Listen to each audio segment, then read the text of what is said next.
d'habitude, de vous féliciter.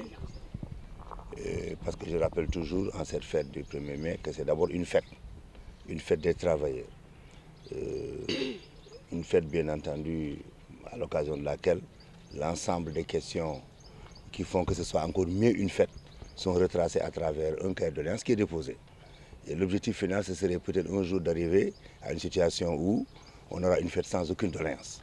Et ça, je sais que ça va être difficile dans la marche de l'humanité parce que la nature humaine est faite et les sociétés sont faites en sorte qu'à chaque fois, à travers le progrès social, à travers la volonté des populations, on a toujours de nouvelles demandes.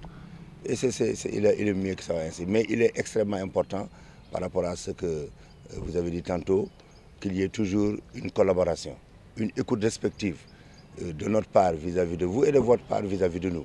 Je pense que c'est dans la collaboration, dans le respect mutuel que nous pouvons tous faire progresser l'entreprise.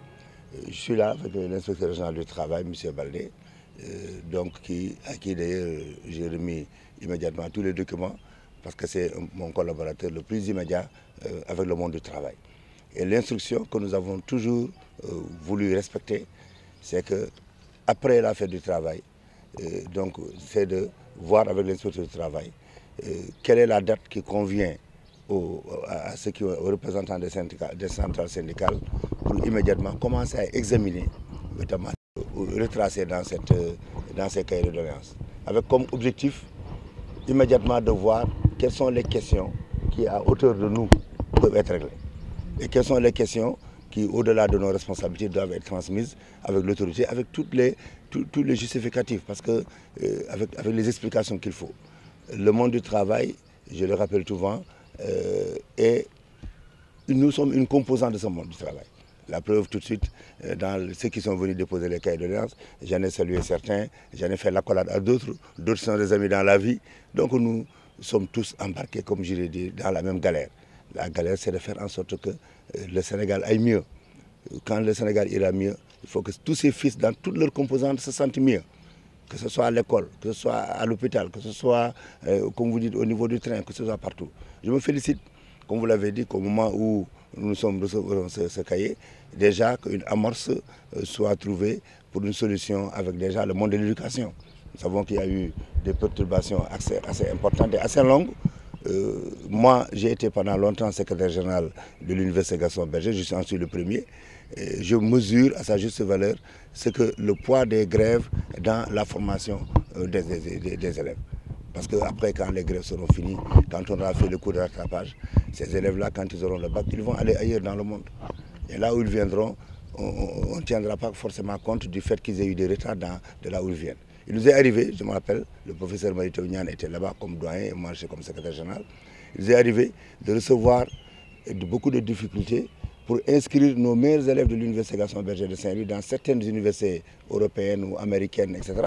Parce que vous savez, le téléphone arabe fonctionne vite.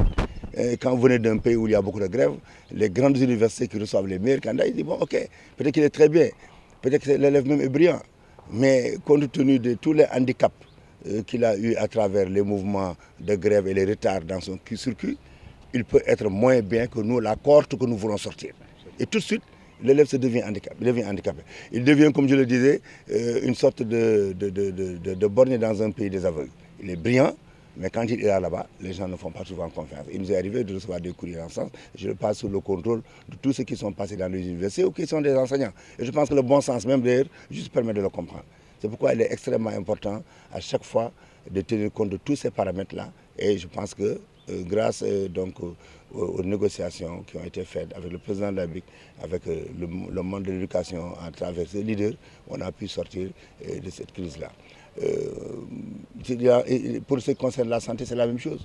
Hier, j'étais avec le ministre de la Santé pour le lancement du programme contre les maladies tropicales négligées. Il suffit de se promener dans les rues du Sénégal pour voir un peu. Nous avons beaucoup de défis du point de vue de la santé. Nous avons des défis par rapport à la salubrité, par rapport aux soins, par rapport à tout ce que nous doit faire. Donc nous avons beaucoup de défis qui doivent polariser notre énergie et nous devons tous nous concentrer. Et moi je rêve d'avoir véritablement une période assez longue où toutes ces questions seront mises à part et que toutes les énergies, comme vous l'avez dit si bien dans votre propos liminaire tout de suite là, l'expertise qui est emmagasinée dans ce milieu du travail. Parce que dans chaque secteur où vous irez, les gens qui déposent les cahiers de doléances ne sont pas des revendicateurs professionnels, c'est des gens qui viennent, qui transmettent des doléances venant du secteur dans lequel ils viennent. Et dans ce secteur sont tapis dans l'ombre des personnes qui ont fait leur vécu, qui ont vécu toute leur vie dans ce milieu-là. Et quand on a fait toute sa vie quelque part, véritablement, on en sait un bout de ce que l'on dit. Donc c'est pourquoi il est important. Voilà, je voudrais terminer par cela.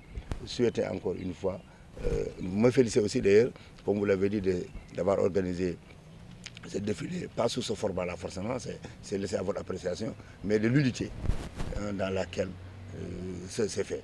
Il m'est arrivé, dans d'autres lieux, en d'autres circonstances, de devoir recevoir des gens à tour de rôle et ne pas sentir cette unité, alors que les travailleurs, en définitive, ils ont tous un dénominateur commun, c'est véritablement le bien-être social, c'est l'amélioration de leurs conditions de vie et de travail. Et surtout d'ailleurs, c'est la mobilité des travailleurs. Vous êtes aujourd'hui travailleur, même si vous ne partagez pas les mêmes structures syndicales, parfois ils vous trouvent d'une année à l'autre à vous retrouver dans des structures où vous n'étiez pas avant. Donc je voudrais vraiment féliciter tout le monde, vous féliciter pour cette marche, souhaiter bonne fête de travail à tous ceux qui sont là-bas. Je sais que les Ndiayen et les Ndioben sont en train déjà de céder à l'ambiance qui est là-bas, festive. Si ça se trouve, peut-être que je porterai mon jean et que je viendrai loucher, hein, parce que moi aussi je suis un travailleur. Alors donc je voudrais donc féliciter tout le monde, et longue vie, et que demain, l'année prochaine, à la fête du travail, que l'on voit que l'essentiel du contenu est réduit à sa plus simple expression.